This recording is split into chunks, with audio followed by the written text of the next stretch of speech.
Bonjour chers élèves, j'espère que vous allez bien. Alors je vous retrouve avec une nouvelle vidéo. Une vidéo qui porte sur le chapitre des coniques. Les coniques précisément sont vues dans les classes de terminale C. Alors précisément nous allons travailler dans le cadre de cette vidéo sur le thème portant concernant les lieux géométriques.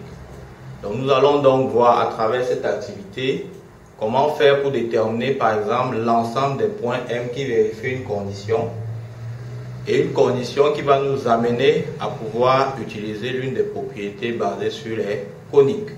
Donc sans plus tarder, attaquons dans la résolution de cette activité et découvrons ce qu'il y a à l'intérieur. Dans cette activité, nous avons E1, l'ensemble des points M tels que Z plus Z bar soit égal à 1. On nous demande la première question de déduire la nature de E1.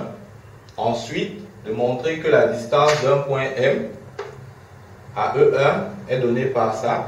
Et enfin, de déduire l'ensemble E des points M tels que module de Z moins 3i soit égal à module de Z plus Z bar moins 1.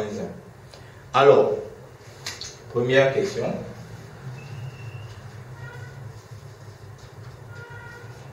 Nous voulons déterminer la nature de E1.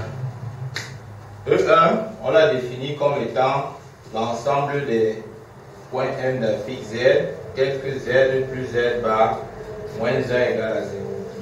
Alors à chaque fois que vous allez trouver une relation qui contient à la fois Z et son conjugué, pour déterminer l'ensemble des points M, la première chose que vous faites, c'est de poser Z égale à X plus IY. Donc vous posez Z égale à X plus IY.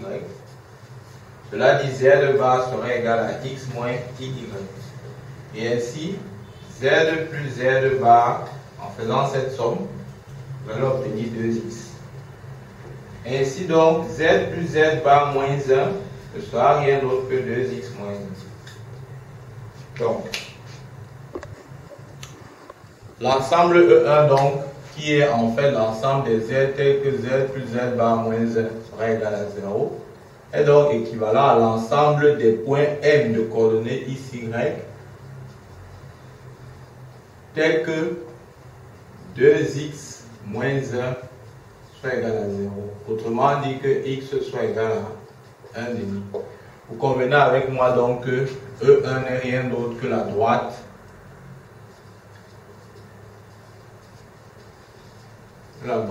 X égale à 1 demi. Voilà.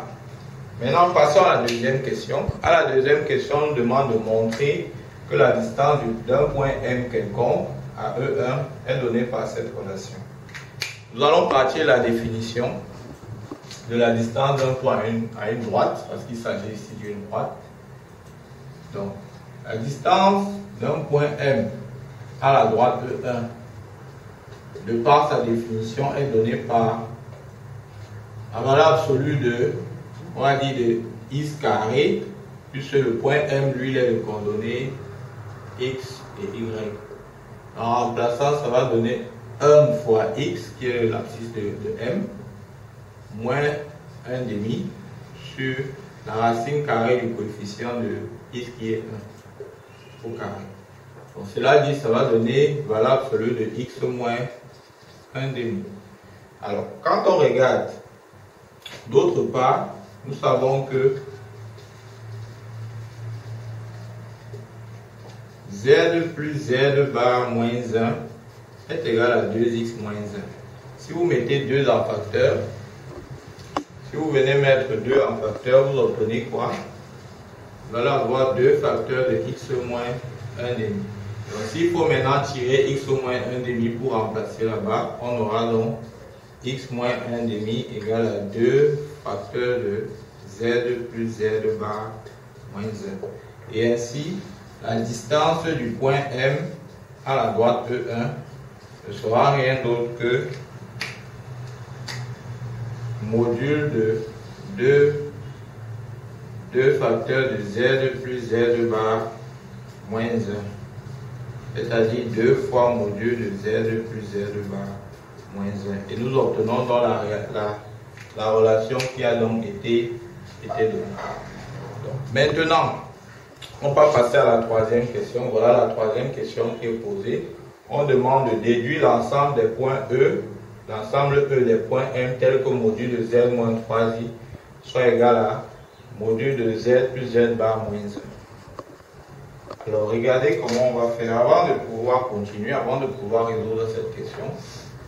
On va rappeler une notion très essentielle, comme on disait déjà en classe de terminale. C'est que on définit une conique.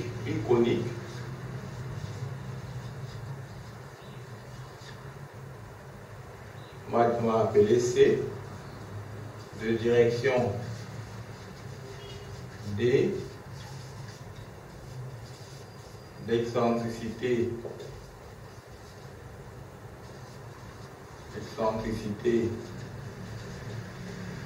E et de foyer F n'est rien d'autre que l'ensemble des points M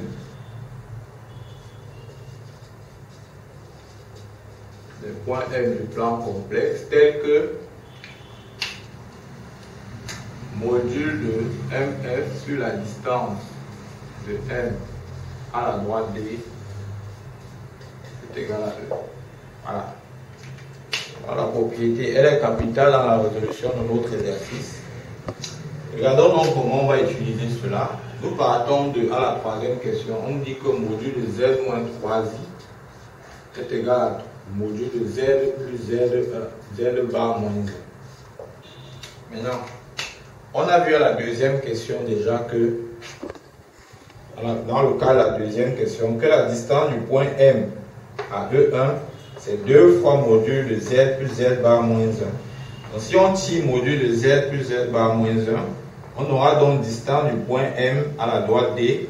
Donc 1 demi distance du point M à la droite D serait égal à module de Z plus Z bar moins 1. Donc, partant donc de ce résultat, on a donc module de Z moins 3i égal à 1 demi distance du point M à la droite E1. Voilà. Autre chose, c'est que si nous appelons un point F, le point d'affixe,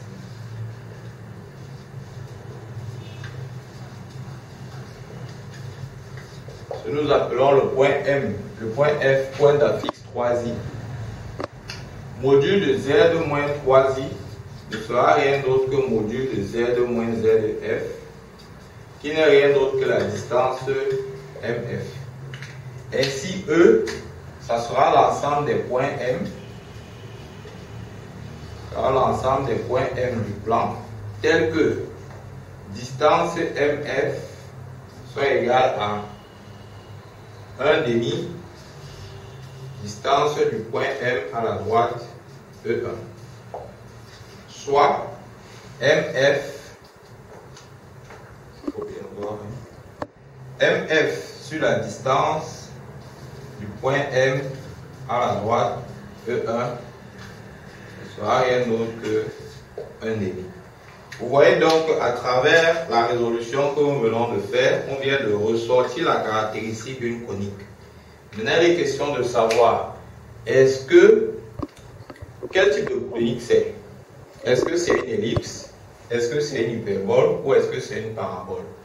Donc, à la suite du cours, quand vous avez dans cette relation-ci, on vous dit que tout dépend de l'excentricité. Si l'excentricité se situe entre 0 et 1, alors vous avez affaire à une ellipse. Si c'est égal à 1, c'est une parabole. Et si c'est supérieur à 1, c'est une hyperbole. Dans notre cas d'espèce, notre excentricité ici c'est 1 demi et 1 demi est plus petit que 1. Donc, comme 1 demi est plus petit que 1, alors l'ensemble E recherché n'est rien d'autre qu'une ellipse. Voilà donc, on va dire une ellipse de foyer F de direction E1 et d'excentricité E égale à 1 demi. Voilà donc, chers élèves, montrer comment faire pour déterminer la lieue géométrique. Une lieue géométrique où on utilise les formules des coniques pour pouvoir résoudre. J'espère que cette vidéo vous aura aidé. Je vous dis à très bientôt pour de prochaines vidéos. Bye bye.